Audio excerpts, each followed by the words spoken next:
Hello, good morning student. मैं बीवी यादव, आपका बायो टीचर।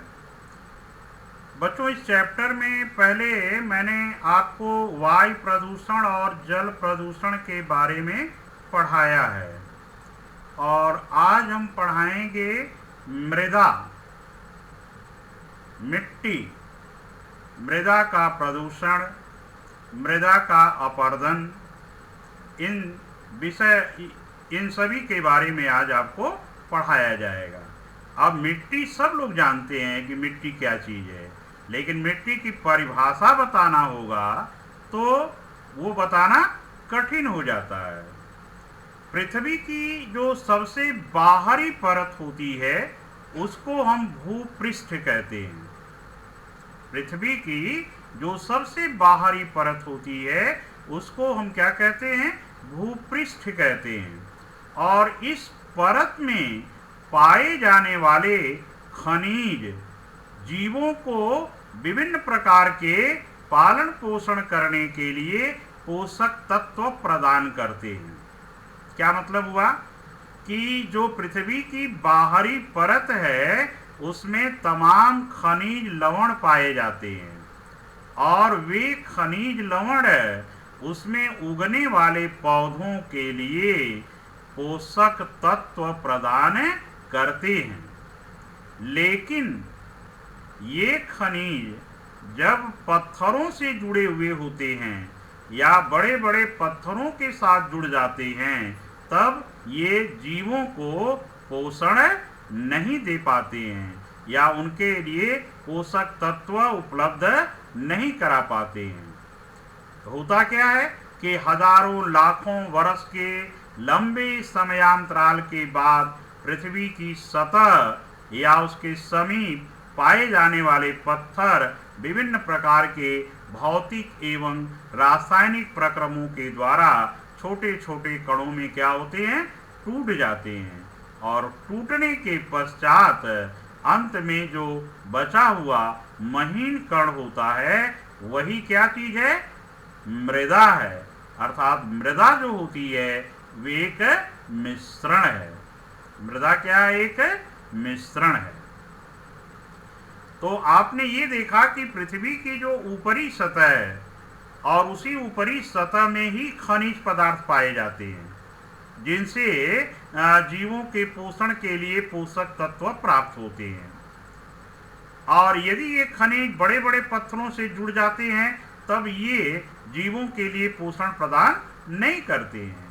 अब ये जो बड़े बड़े पत्थर हैं तो ये इनको महीन होने में लाखों वर्ष लग जाते हैं। बहुत सारी भौतिक रासायनिक प्रक्रियाएं होती हैं और तब जाकर के ये महीन कणों के रूप में परिवर्तित होते हैं। इन महीन कणों को हम क्या कहते हैं? मृदा या सॉयल कहते हैं। अब मृदा का निर्माण होता कैसे है, यानी ये पत्थर जो है छोटे छोटे कणों में कैसे परिवर्तित होते हैं? तो इसके कारक हैं, पहला है सूर्य। सूर्य दिन के समय अत्यधिक गर्मी प्रदान करता है जिसके कारण जो पत्थर हैं वो अधिक गर्म हो जाते हैं। और आप जानते हैं कि ठोस वस्तुएं गर्मी पाकर के फैलती हैं और ठंडी पाकर के सिकुड़ती हैं। तो सूर्य की गर्मी से जो पत्थर है वह अधिक गर्म हो जाता है, उसमें प्रसारण होता है और रात के समय जो टेम्परेचर है वह कम हो जाएगा, यानी रात ठंडी हो जाती है तो उस समय पत्थर क्या होता है? संकुचित होता है। और यह बार बार डेली यह क्रिया होते रहने के कारण क्या होता है कि पत्थर में दरार पड़ जाती है और अंत में ये बड़े पत्थर टूट टूट करके छोटे छोटे टुकड़ों में विभाजित हो जाते हैं। तो सूर्य की गर्मी से आपने जाना कि पत्थर जो है गर्मी पा करके फैल जाएगा, रात में ठंडी पा करके सिकुड़ जाएगा और ये क्रिया लगातार चलती रहती है और लगातार चलते रहने के कारण उसमें क्या पड़ जाती हैं? दरार पड़ जाती हैं और दरार पड़ती है तो फटता है वहाँ से और धीरे धीरे छोटे छोटे टुकड़ों में टूट जाता है। दूसरा कारक है जल। जल मृदा के निर्माण में दो प्रकार से सहायता करता है।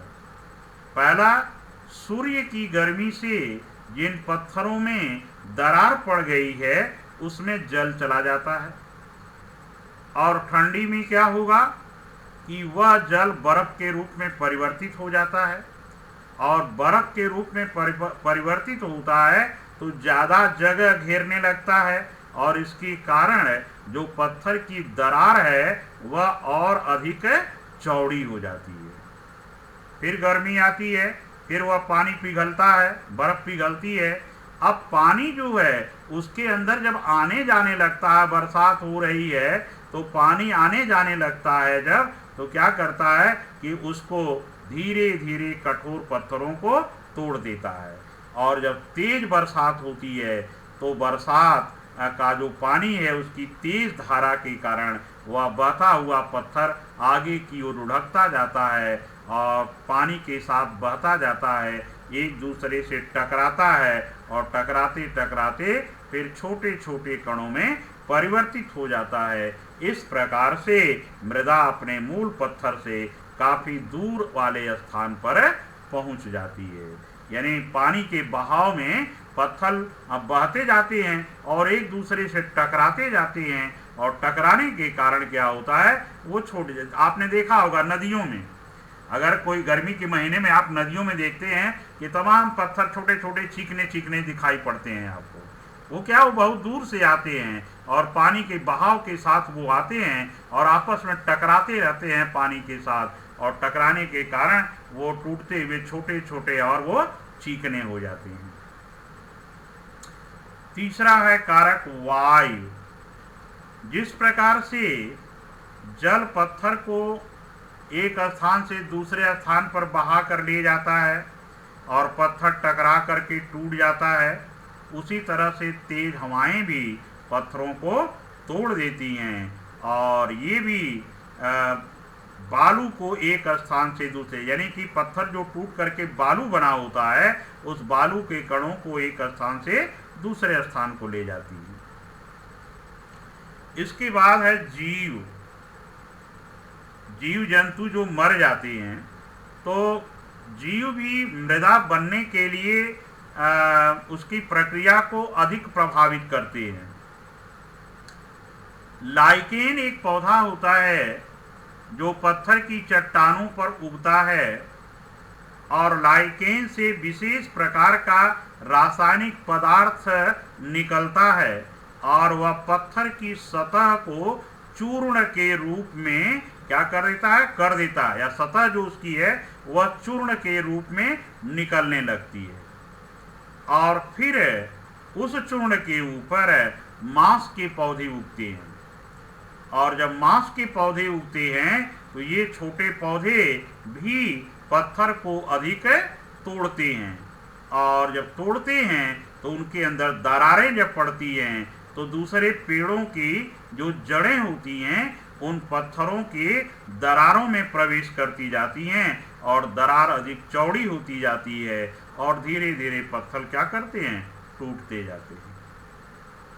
अतः मृदा एक मिश्रण है जिसमें विभिन्न प्रकार के कण छोटे छोटे मिले हुए होते हैं। इसमें मरे हुए जीवों के सड़े गले अंश भी उसमें मिले होते हैं, और जीवों के जो मरे हुए, या कहा जाए कि जीवों के जो मरे हुए और सड़े गले अंश होते हैं उन्हीं को हम ह्यूमस कहते हैं। इसके अतिरिक्त उसमें बहुत सारे सूक्ष्म जीव भी रहते हैं। इस प्रकार से मृदा का जो वर्गीकरण होता है वह मृदा के कणों के साइज के आधार पर किया जाता है। मृदा के गुण जो होते हैं वह उसमें उपस्थित ह्यूमस की मात्रा और उसमें पाए जाने वाले सूक्ष्म जीवों के आधार पर किया जाता है। यानी कोई मिट्टी कितनी अच्छी है यह इस बात पर डिपेंड करती है कि उसमें ह्यूमस की मात्रा कितनी है और उसमें सूक्ष्म जीवों की मात्रा कितनी पाई जा रही है। अब मृदा की संरचना में ह्यूमस एक प्रमुख कारक होता है, क्योंकि ह्यूमस के द्वारा मृदा में संरंध्र बनते हैं, यानी छोटे छोटे छिद्र बनते हैं, और उन छिद्रों के द्वारा वायु और जल पौधे के जड़ों तक पहुंचने में सहायक होते हैं। और खनिज पोषक तत्व उसी मृदा में पाए जाते हैं और वह उन पत्थरों पर निर्भर करते हैं जिससे मृदा बनी होती है। यानी किस तरह का खनिज लवण किस मिट्टी में पाया जाता है, तो ये उस मिट्टी पर निर्भर करता है कि मिट्टी किस तरह के पत्थर से बनी हुई है। आप यहाँ सोनभद्र में देखते हैं, यहाँ पत्थर लाल है तो यहाँ की मिट्टी भी क्या रहती है, लाल रहती है। यानी इन लाल पत्थरों से यह मिट्टी बनी हुई है, इसलिए आपको लाल ये दिखाई पड़ती है, लाल पीली दिखाई पड़ती है। और इसमें पोषक तत्व भी इन्हीं पत्थरों के पाए जाते हैं। किस मृदा में कौन सा पौधा उगेगा या किस पौधे के लिए उपयुक्त होगी, यह निर्भर करता है कि उस मृदा में कौन कौन से पोषक तत्व पाए जाते हैं, उसमें ह्यूमस की मात्रा कितनी पाई जाती है और ह्यूमस की मात्रा कितनी गहराई तक पाई जाती है। मृदा की ऊपरी परत में जो मृदा के कणों के अतिरिक्त ह्यूमस तथा सूक्ष्म जीव रहते हैं, उसी को हम ऊपरी मृदा कहते हैं। और ऊपर मृदा की गुणवत्ता उस क्षेत्र के विविधता पर निर्भर करती है। तो बच्चों, ये रहा कि मृदा किसे कहा जाता है और मृदा का निर्माण किन किन कारकों के द्वारा होता है, और मृदा कौन सी अच्छी कही जा सकती है, यानी जिसमें ह्यूमस की मात्रा और सूक्ष्म जीवों की मात्रा होती है, वह मृदा वह पेड़ पौधों के लिए उपयुक्त होती है। अब आ गया सॉइल पॉल्यूशन, मृदा प्रदूषण।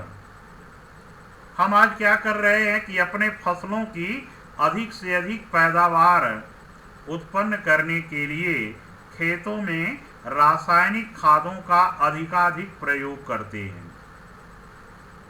फसलों को रोगों से मुक्त करने के लिए या कीटों से बचाने के लिए कीटनाशक दवाओं का अधिकाधिक प्रयोग करते रहते हैं।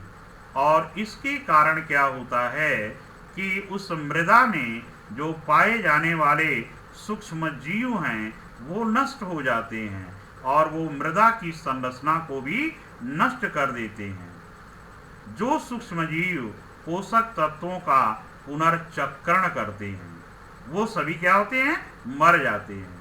अब छोटी से उदाहरण को आप देखिए कि केंचुआ को किसानों का मित्र कहा जाता है ना।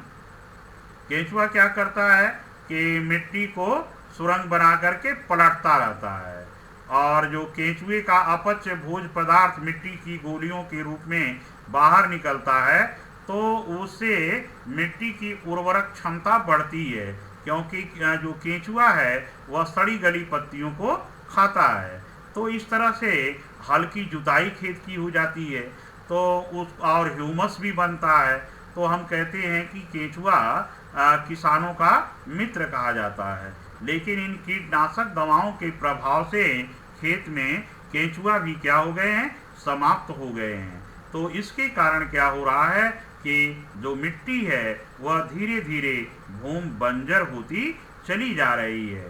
तो मृदा से उपयोगी घटकों को या उपयोगी पदार्थों को हटाना और उसमें हानिकारक पदार्थों को मिलाना ही मृदा की उर्वरकता को प्रदूषित करती है या प्रभावित करती है, और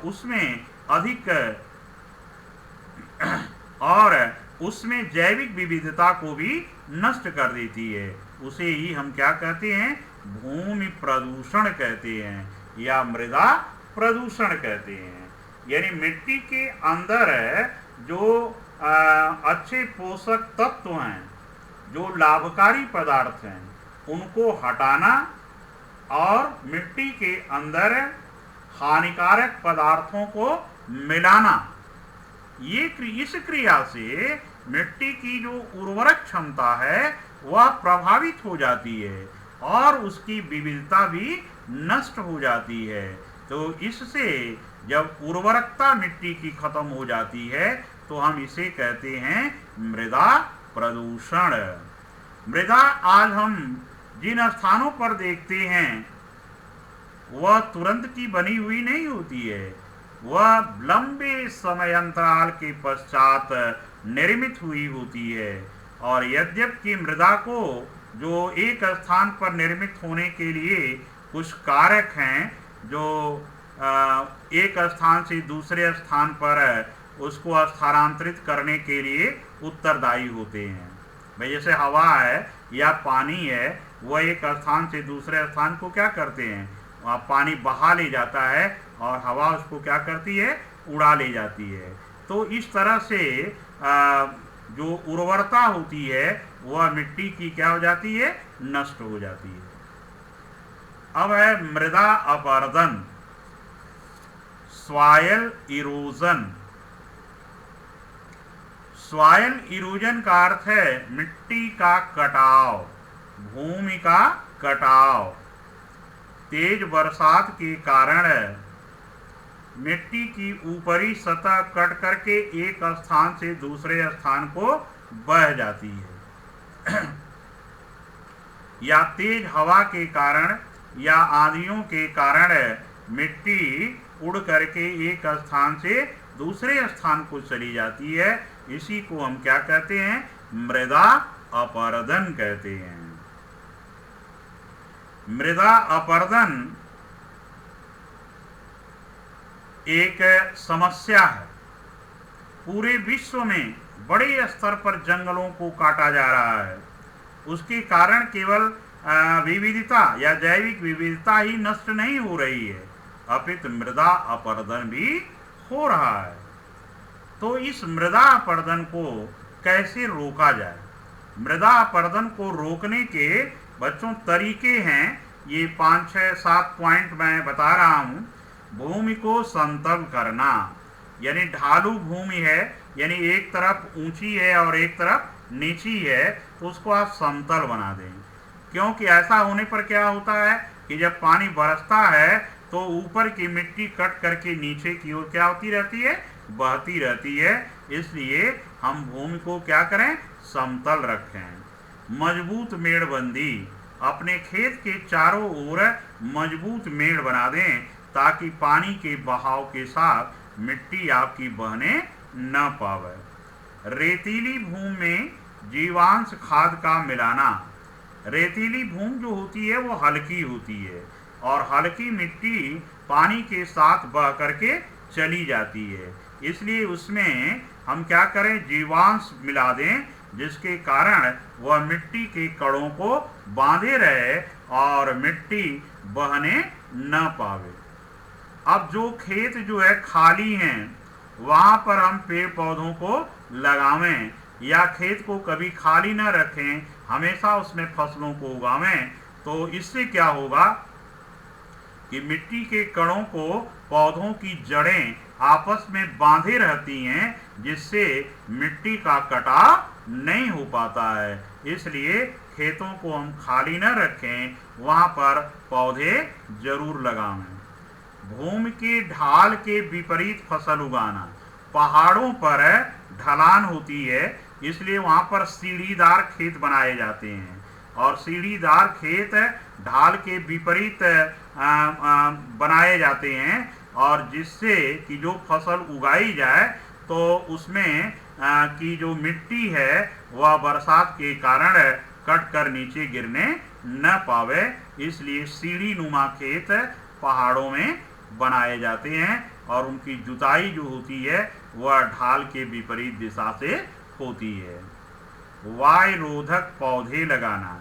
ऐसी जगह जहाँ भूमि रेतीली है, ऊसर है, तो वहाँ जहाँ तेज हवाएं चलती हैं तो उसके चारों ओर हम क्या कर दें, बड़े बड़े पेड़ लगा दें, घने पेड़ लगा दें, झाड़ियों जैसे पौधे लगा दें, जिसके कारण मिट्टी वहाँ की उड़ने नहीं पाएगी। वायु के साथ वह उड़ेगी नहीं, क्योंकि मिट्टी के कण पौधों की जड़ों के साथ बंधे रहेंगे। भूमि सुधार।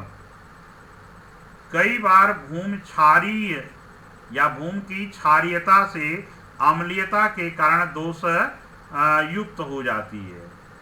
अधिक अम्लीय हो गई तो भी जो है मिट्टी ठीक नहीं है, अधिक क्षारीय है तो भी नहीं ठीक है। दोनों स्थिति में वह कृषि के योग्य नहीं रह जाती है। तो इसलिए क्या करते हैं कि उसकी जांच करा करके और भूमि के कटाव से उसे दोष रहित किया जाता है। तो इस तरह से मृदा अपरदन को हम रोक करके भूमि सुधार की ओर चल सकते हैं या भूमि सुधार की ओर जा सकते हैं, या हम यूँ कहें कि भूमि का सुधार किया जा सकता है। तो इस तरह से बच्चों आज मैंने आपको बताया कि भूमि किसे कहते हैं, भूमि का निर्माण कैसे होता है, भूमि को के निर्माण में कौन कौन से कारक सहायक होते हैं, और अच्छी भूमि या मिट्टी किसे कहा जाता है। फिर है कि भूमि कैसे प्रदूषित हो जाती है, किन किन कारणों से प्रदूषित होती है, और प्रदूषित हो जाती है तो वह खेती के योग्य नहीं रह जाती है। और फिर है मृदा अपरदन यानी मिट्टी का कटाव किसे कहा जाता है और इस कटाव को कैसे रोका जा सकता है। तो ये सारे तरीके बच्चों हमने आपको बताया, और आज का क्लास यहीं पर समाप्त होता है। Goodbye, thank you.